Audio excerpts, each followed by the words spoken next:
Now this is a video about nonlinearities, and to demo what a nonlinearity even is, I've prepared a little effects chain here. So a linear effect is one that is not at all affected by the incoming gain of the signal. A nonlinear effect changes the sound differently depending on how loud the input is. So I've created this little rack here with this micro knob. This knob turns the gain up and then turns it down again. So it has absolutely no effect.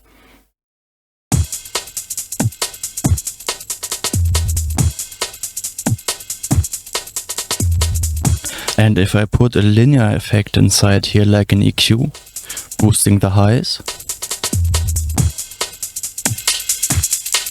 turning the volume up before the effect and then turning it down again after it, still has no effect at all.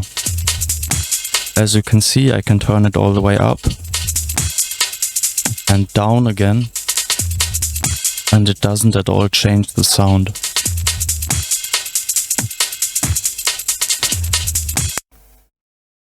However, if I put a nonlinear effect between these two, like a saturator, turning the gain up and then down again is going to make a drastic difference.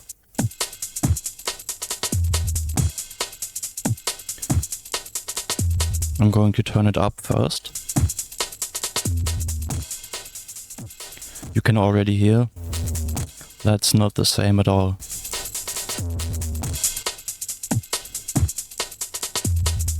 This is the gain all the way down. The saturator is having barely an effect.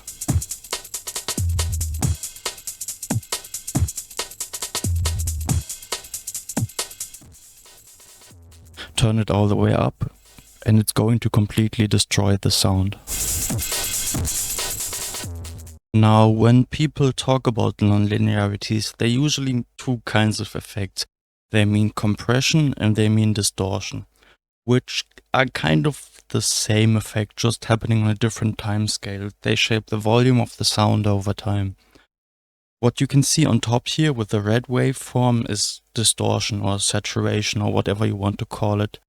As you can see, the louder parts of the waveform are turned down, the quieter parts are unaffected. We mostly hear this as harmonics being added. While on the bottom, you can see compression. Once again, the louder parts of the waveform are turned down, the quieter parts are unaffected. This we hear as compression. Now, what is intermodulation? To demo this, I first of all got an example of compression. What I've got here is a kick, 3 hi-hats, and a compressor with a long release.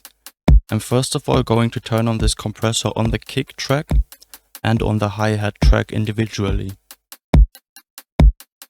As you can hear, the hi-hat is below the threshold of the compressor, so it's not affected by it at all, while the kick is far above the threshold of the compressor and it's getting heavily turned down. If, however, I take the same compressor and place it on the bus, where before compressing kick and hi-hat are mixed, what you can both see and hear is how the kick is intermodulating the hi-hat. Because the release of the compressor is quite long, the first of the 3 hi-hats is still getting turned down together with the kick, and then the second and third hi-hat are slowly fading in again. You can feel this as a kind of pumping. The hi-hat is reacting to the kick. This can be very useful to make different tracks feel like they exist in the same universe, because they start reacting to each other. To give you a more musical example of the same phenomenon, I've got a mix here for you.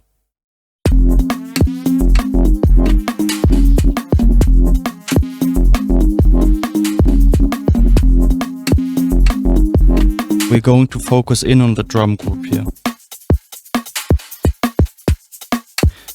If I turn on this bus compressor, one big issue I have with these drums is that they sound kind of disjointed. They're all electronic drum samples that haven't been played by the same drummer, So they're just independent sounds happening without really affecting each other.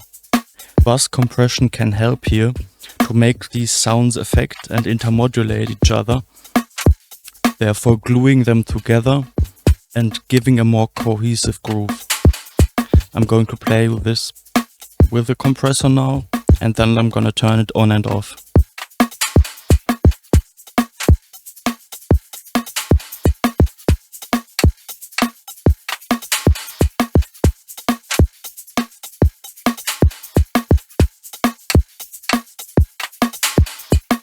Now I'm going to turn it off. Can you hear how all the sounds are kind of just happening? Like they don't really exist in the same room. Now I'm going to turn it on again, and you hear the difference it makes.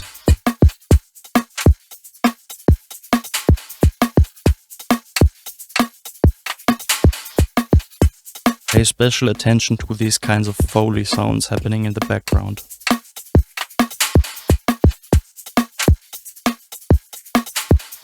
Now to demonstrate the same for saturation, we're going to start very simple here, with a single sine wave going into some distortion using some DC offset or bias. As you can see, the distortion is introducing harmonics to the sine wave. If, however, we offset this sine so it doesn't exactly oscillate around the zero line, it's going to get pushed into the distortion differently by the DC offset.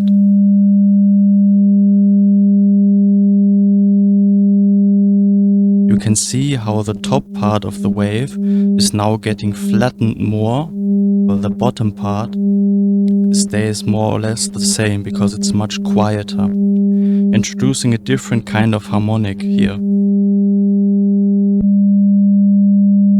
This same phenomenon, however, cannot just be observed with DC offset. It can also be seen with two different sounds pushing each other into the saturation. First of all, I've got the same 200 Hz wave here. You can hear and see the saturation is introducing a third and a fifth harmonic. I've also got a 300 Hz wave here.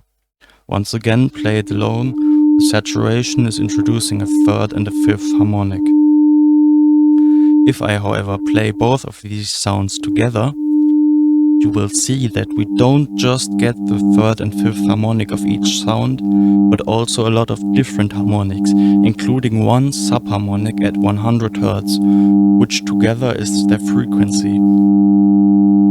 200 Hz and 300 Hz are both overtones of 100 Hz, so this is a kind of pseudo-fundamental that's being introduced. All the harmonics that are being added are overtones of this pseudo-fundamental.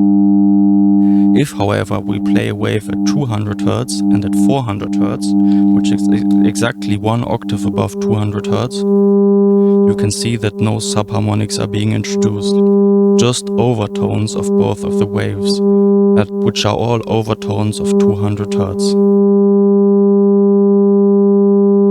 Once again, I've also got a more musical example for you. In this case, I've got a sub and a bass, which is playing overtones of the sub. I am saturating both these together to glue them together. If I turn the saturation off, we'll probably be able to hear them as two separate sounds, if you're listening on good speakers or headphones.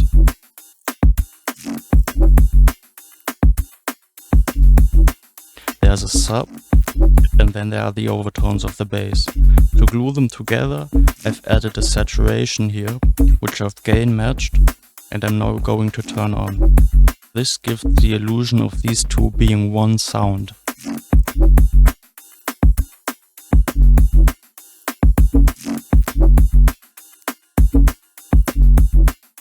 Now that's been everything I've had to say about nonlinearities and intermodulation used for mixed glue. See you in the next one.